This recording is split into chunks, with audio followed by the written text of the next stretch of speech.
Com MBA pela Fundação Getúlio Vargas, é professor de pós-graduação nas disciplinas de Planejamento Estratégico, Liderança e Neuroliderança. Ele é sócio-diretor da MH Consult, cuja ideia é desenvolver pessoas para os negócios.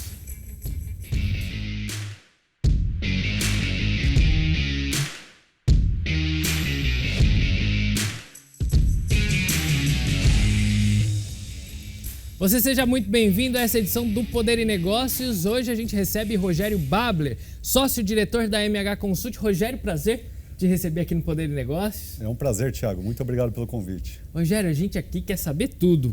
Passado, presente, expectativas para o futuro. Tem história, não? Um pouquinho. Infância, como foi? Foi maravilhosa. Tive uma família, tenho ainda uma família maravilhosa, sempre deu muito apoio pra gente. Tive irmãos, parceiros que a gente brincava, que tinha a oportunidade de aprender uns com os outros, amigos na vila. Então, uma infância que só tem histórias boas para contar. Onde que você nasceu? Eu nasci no ABC Paulista, especificamente em Santo André. Minha família toda de lá. Na verdade, a origem da minha família é suíça-alemã. Minha família veio plantar café na região do interior de São Paulo, na região de Amparo. Olha, aqui pertinho. Meu avô trabalhou em fazenda, inclusive, e depois meu avô foi para inclusive, tem uma foto aqui com o meu avô. Ele foi trabalhar na indústria no ABC Paulista e lá a minha família se instalou. Foi assim que começou. E por isso a sua ideia de ir para a engenharia? Já por estar naquele lugar ali, na indústria, próximo à indústria? Exatamente, essas eram referências que a gente tinha, né? Então, meu pai começou a trabalhar na indústria logo cedo também, ele começou a trabalhar, na verdade, em loja moveleira no ABC Paulista, e depois foi para a indústria junto com meu tio, e as nossas referências eram isso, né? Que vai estudar, fazer um colégio técnico, depois avança nos estudos, vai fazer engenharia e trabalhar dentro da indústria, né? Então foi isso que eu segui com meus irmãos também e foi nesse sentido que eu me engatei com a engenharia. Mas fui estudar em Santos, na Santa Cecília. Eu trabalhava no ABC, numa fábrica de fundição de vidros na Philips, e descia a serra todos os dias para fazer o curso de engenharia, que foram 6 anos. Então descia e subia a serra todos os dias. Olha só. E bom, essa experiência deve ter sido marcante até por causa do esforço, né? Porque dependia de muito esforço, né? E o esforço foi maior para aprender a jogar truco, viu? Foi a primeira disciplina que eu aprendi. Ah, é? Não, brincadeiras à parte, porque no curso de engenharia a gente, muita dedicação, muito estudo, né? E para ir e voltar de ônibus, já estava cansado, já era 11 horas da noite, né? Então voltava com a turma jogando truco, na verdade, por isso que eu falo que é mais uma disciplina do curso da engenharia. Era o quê? Dali até a subida você levava o quê? 1 hora? 1h20, mais ou menos. Né? Bom, e aí, quando que você começou a trabalhar já nessa área da indústria? Eu comecei a trabalhar numa empresa no ABC que eu trabalhava como estagiário, foi com 17 anos, e depois de 2 meses eu havia mandado o meu currículo através de um amigo para a Philips e fui chamado, recebi na época um telegrama, né? 94, recebi, não era um WhatsApp, era um telegrama, para eu participar do processo de seleção de estágio. E eu passei e eu comecei trabalhando como estagiário de eletricista de manutenção. Olha numa fábrica de fundição de vidro, que na época as TVs eram de tubo. Sim. Então a fábrica de fundição de vidro é calor, barulho, né? 24 horas por dia rodando, e foi ali que eu comecei o processo de estágio. Então ali eu trabalhei como estagiário de manutenção, fui técnico eletrônico, depois eu fui engenheiro de produção, e nos anos 2000 eu saí da área de produção e comecei a trabalhar com o desenvolvimento humano propriamente dito. Eu estava como engenheiro, eu ainda treinava os operadores para disciplinas da engenharia. E eu fui migrando para a área de recursos humanos através de treinamento. Então, nos anos 2000, eu fui para a área de recursos humanos dentro dessa fábrica. E onde que despertou esse desejo por pessoas ali? De ensinar, de treinar? Foi no dia a dia do trabalho? Então, muito curioso, né? Porque imagina no dia de hoje, você não vê mais uma TV de tubo a não ser que seja no museu, não é verdade? Então, aquela fábrica já começou a olhar, a Philips começou a olhar de uma maneira ampla que aquele mercado ia migrar para uma outra tecnologia. Então, as fábricas que faziam tubo de TV não é a mesma fábrica que hoje faz uma TV de LED, de LCD. Então, são tecnologias diferentes. Então, o diretor da fábrica convidou todo mundo para ajudar aquela fábrica a se desenvolver cada vez mais, para esticar a capacidade produtiva com a redução de custo para atender o mercado e ela demorar, né, o seu tempo de vida esticar em relação ao processo de fabricação de tubo. E nesse sentido a gente começou a implantar um programa chamado Equipes Autogerenciáveis, onde os operadores tinham autonomia para cuidar do dia a dia. Foi ali que, junto com a diretoria, trabalhando como engenheiro, eu comecei a trabalhar no desenvolvimento dessas equipes para que eles tivessem capacidade de tomar decisão para fazer ajustes no processo, eles próprios se treinarem, as pessoas mais júniores serem treinadas pelas pessoas mais sêniores, decidir sobre orçamento no ambiente de trabalho. Então, eu comecei exatamente nesse ponto. E aí eu me apaixonei pela área de treinamento, aprendi muito com os meus colegas de trabalho, com a área de RH me ensinando, me dando dicas de como me portar na frente das pessoas, fazendo treinamento. Na época tinha um retroprojetor, né? Não tinha nem data show, trocando slides ali, trocando aquelas transparências, e foi ali que eu me conectei. Então foi assim que começou o meu trabalho, o meu engajamento com recursos humanos. Essa época você... Eu tinha 17 para 18 anos, eu era eletricista de manutenção, aí engenheiro numa fábrica na Alemanha. Eu fui fazer uma visita, passei alguns poucos meses na fábrica na Alemanha, na Inglaterra também, com os meus colegas. Esse colega de azul agachado, eu fui com ele para os Estados Unidos, nós fomos estudar inglês. Então, em 96, vendi o que eu tinha e fui estudar inglês com ele na Universidade da Califórnia, em San Diego. Voltei mais preparado e aí que abriram portas para eu trabalhar como engenheiro. Já me conectei com o MBA também para ir galgando outros degraus dentro da operação. Né? Quando a gente fala em engenharia, em indústria, a gente está falando justamente do inglês e talvez o chinês, não? Na verdade, o inglês é uma segunda língua. Sim. Ali. A gente, naquela fábrica, pelo fato de ser uma multinacional holandesa, recebia muitos estrangeiros na fábrica. E eu, nessa fase jovem, né, encantado com isso, então eu era com prazer o cicerone dos estrangeiros, né?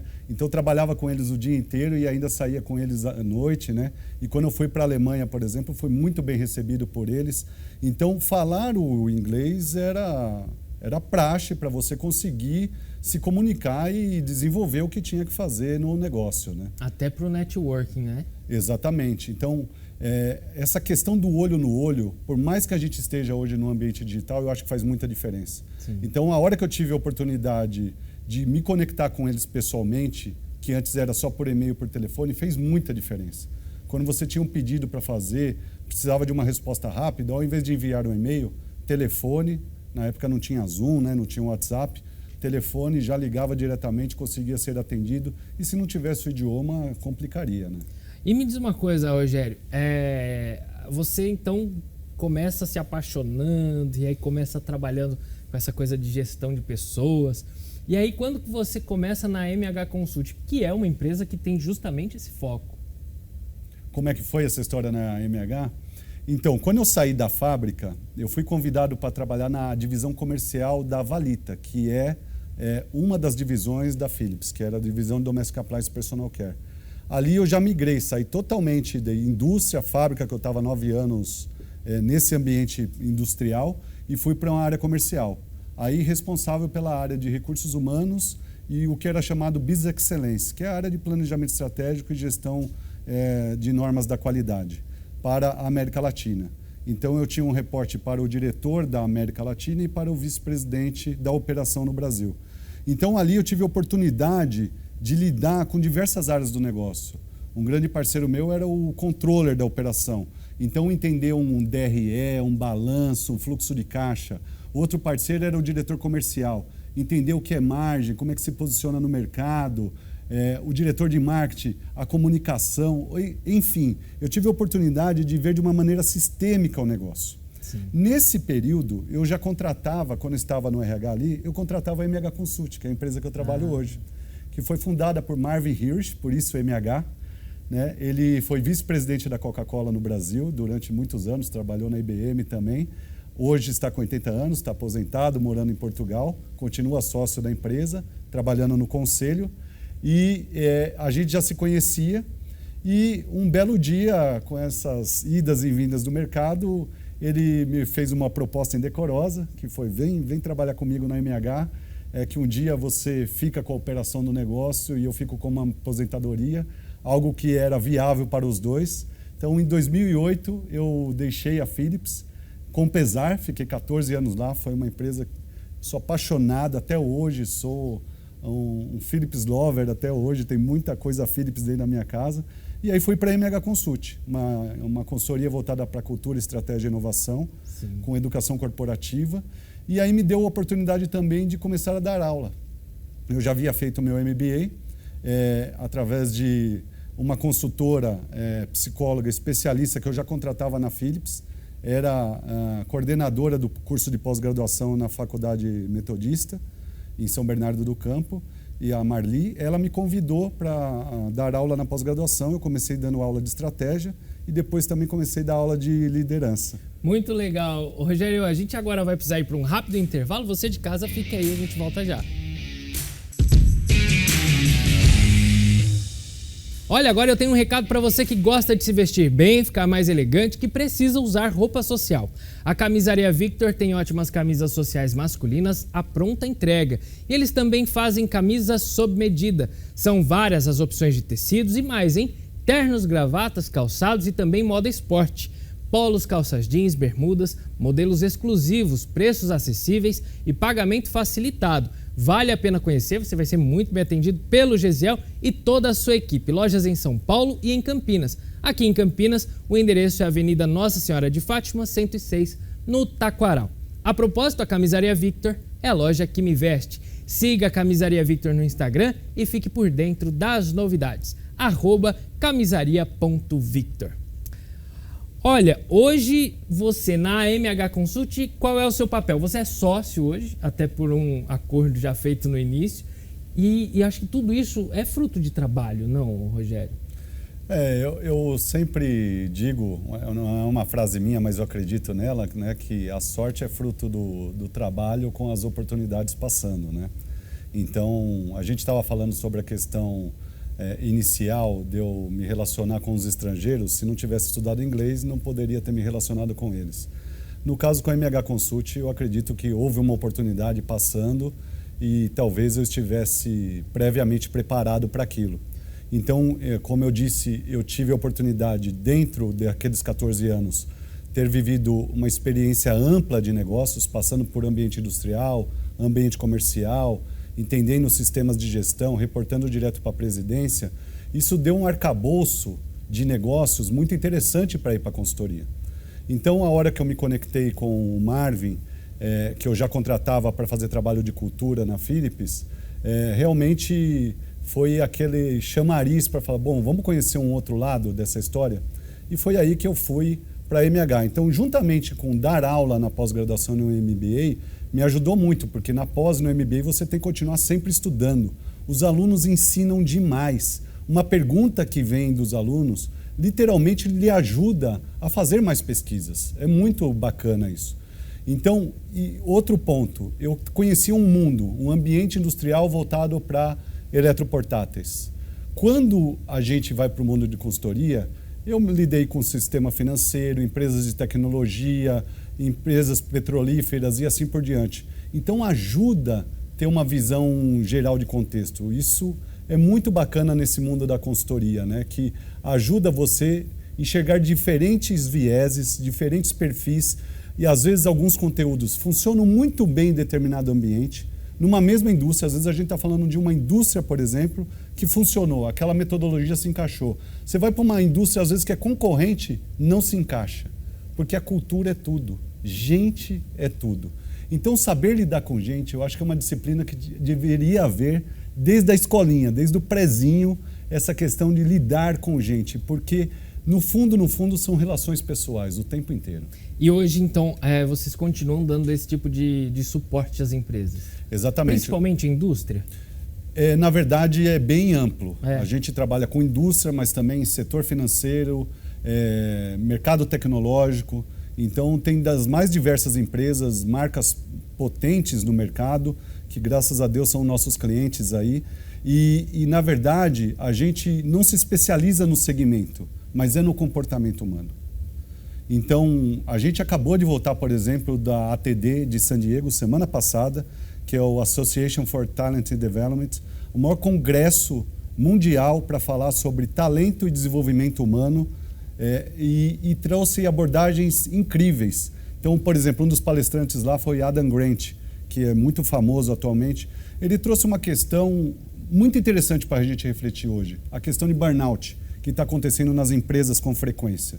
O burnout não é porque você está trabalhando muito, é porque você não está vendo o significado e impacto do seu trabalho.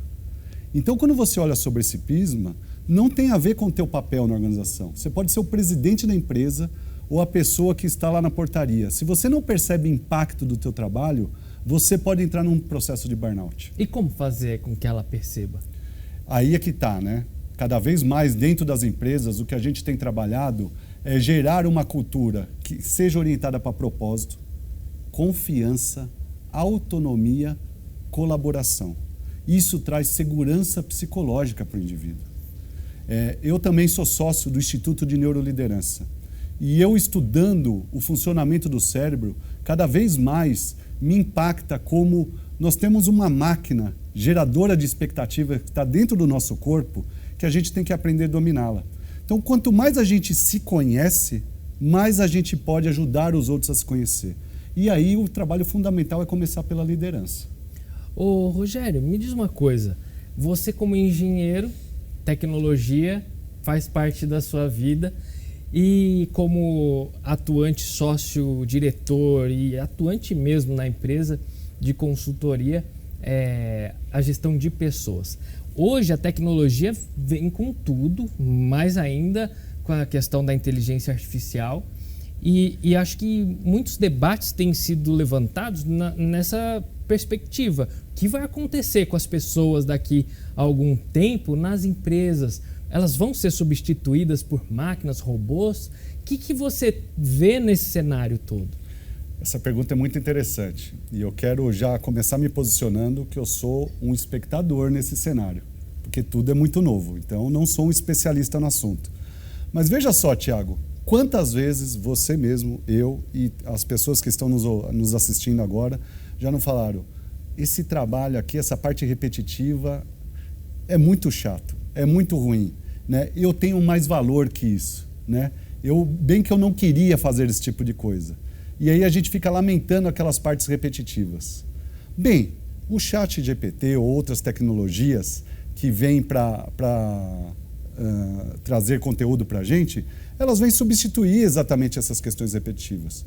Mesmo essa questão da inteligência artificial, se você não tiver a capacidade de fazer boas perguntas, as ferramentas não vão te ajudar.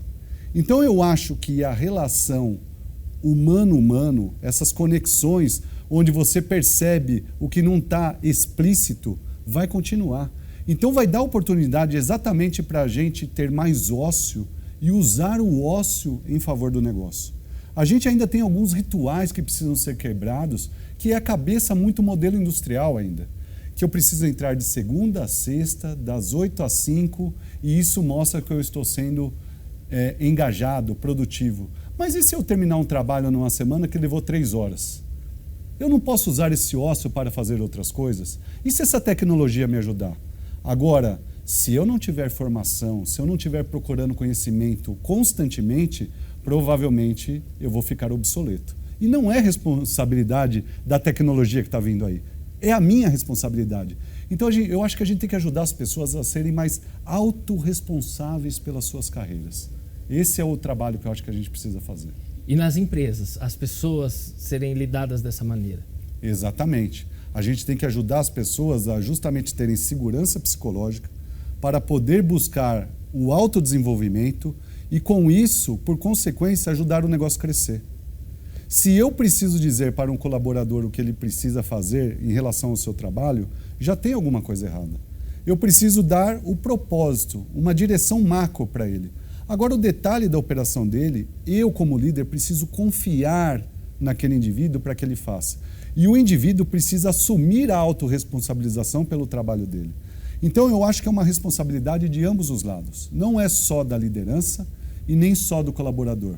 Ambos têm que ir em direção ao mesmo propósito, mas com foco nos processos de suas tarefas. Vamos supor que, então, exista essa confiança e a pessoa fale assim, olha, o gestor confia no funcionário e o funcionário, ele acredita em si, mas acaba errando e cause ali um prejuízo gigantesco para a corporação. Estremece a relação e como o profissional entender que não, ele foi um erro e ele pode recuperar e mostrar que ele consegue acertar de novo. Essa é uma questão interessante também, né? Hoje em dia está se dizendo que a gente aprende através do erro, e é uma verdade. Do ponto de vista do funcionamento do cérebro humano, o erro é quando tem um resultado diferente de uma expectativa. Então o cérebro reconhece resultado diferente de uma expectativa, erro. Quando tem erro, tira dopamina do cérebro humano. E quando tira essa dopamina, o que acontece? O ser humano, ele acaba murchando, ele se sente incompetente. Eu preciso ajudar ele a buscar soluções. E quando ele busca soluções, ele gera ideia. E eu tenho que incentivar que ele vá para a ação. Quando ele faz isso, gera dopamina novamente e ele quer ficar tentando aprender a aprender. Só que nesse sentido, o que acontece no erro? Tem o erro, que é onde eu estou buscando uma solução para um problema que é desconhecido, e tem o erro de questões repetitivas. Eu acho que os acordos têm que ser claros. Se eu sou pago para pintar todo dia essa tela de vermelho e está passando várias telas na minha frente, eu preciso estar atento para não errar. Agora, se eu preciso encontrar outros mecanismos para pintar essa tela que são desconhecidos, eu acho que o erro pode ser admissível. Então, são erros diferentes. O erro para a inovação e o erro do que é protocolar.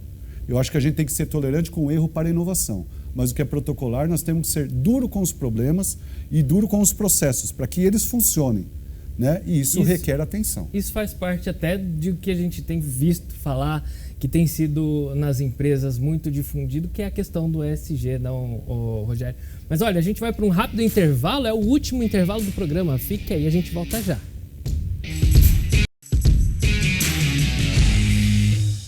De volta com o Poder e Negócios. Olha, eu quero saber, Rogério Babler, sócio da MH Consult, como lidar os negócios, trabalho e família. Esse é um dilema no mundo atual, né? Na verdade, são várias saúdes que a gente tem que cuidar, né? Saúde financeira, saúde social, familiar, espiritual, mental, física. E equilibrar esses pratinhos, eu acho que a primeira questão é a orientação ao propósito. Assim como tem orientação ao propósito nos negócios, eu acho que é para a nossa vida também. Eu acho que se a gente entrar naquele, vou usar uma expressão, moedor de carne, né? Eu preciso estar fit, eu preciso estudar, eu preciso me conectar com meus amigos, eu preciso cuidar dos meus filhos e assim por diante. Eu acho que a gente vai se apertando, se espremendo numa agenda que fica inviável. E aí é que a gente entra naquele famoso processo, tanto que acontece dentro da empresa, como pessoalmente, de burnout, porque eu quero atender demandas que muitas vezes eu não entendo nem para quê. Eu acho que a capacidade de se perguntar para que quero fazer determinada ação, ela é muito importante. Quando você pergunta para quê, estimula a orientação ao propósito. Ou seja, eu quero, por exemplo, ir pedalar. Para que quero ir pedalar? É para cuidar da minha saúde? Era para cuidar, para aliviar meu estresse? É para uma competição? São motivos, razões diferentes. É isso que faz a motivação ser aflorada? Exatamente, porque quando você tem clareza do propósito, você naturalmente vai se engajando com a disciplina. O cérebro, ele trabalha para resolver questões, na verdade, que são prazerosas para ele. Sim. Me diz uma coisa, Rogério, expectativas para o futuro. Bom, tem muita coisa aí para vir, não? Tem muita coisa, né? A MH está crescendo, esse ano nós estamos fazendo 30 anos. A gente está cada vez mais entrando em mercados que até então não nos conheciam, mas também não é só isso. Eu acho que não é só pensar no crescimento da empresa como empresa. Nós estamos muito orientados a fazer trabalho social atualmente. Por exemplo, nós estamos ligados com o projeto Somos Todas Marias. São executivas que começaram a trabalhar numa empresa, organização de impacto, onde elas estão trabalhando com salões de cabeleireiras. Através delas eu descobri que há mais salões de cabeleireiras no Brasil do que bares. Olha só. Rogério, tá muito legal o bate-papo, mas a gente chegou no momento do programa que vou te treinar sua mente aqui. Legal. Eu vou falar um tema e você me responde de maneira rápida. Vou falar uma palavra que é um tema, você me responde com uma palavra, uma frase, mas bem rápido. Ok. Vamos ver a neuro... Vai ser um teste aí agora. Trabalho. Prazer. Empreendedorismo. Evolução. Cenário econômico. Disruptivo. Um sonho seu. Impactar mais pessoas. Vida. Família.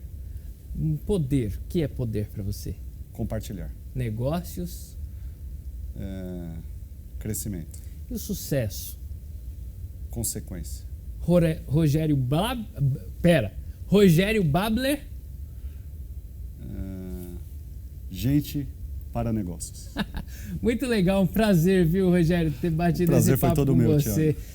Olha, gente, infelizmente não temos mais tempo. O Poder de Negócios de hoje fica por aqui. Você de casa pode rever o programa na íntegra. Basta acessar o nosso canal no YouTube. Se inscreva no nosso canal, curta nossas publicações. Nessa semana, trechos estarão disponíveis no nosso Instagram. Aproveita para compartilhar. Tenha uma excelente e abençoada semana.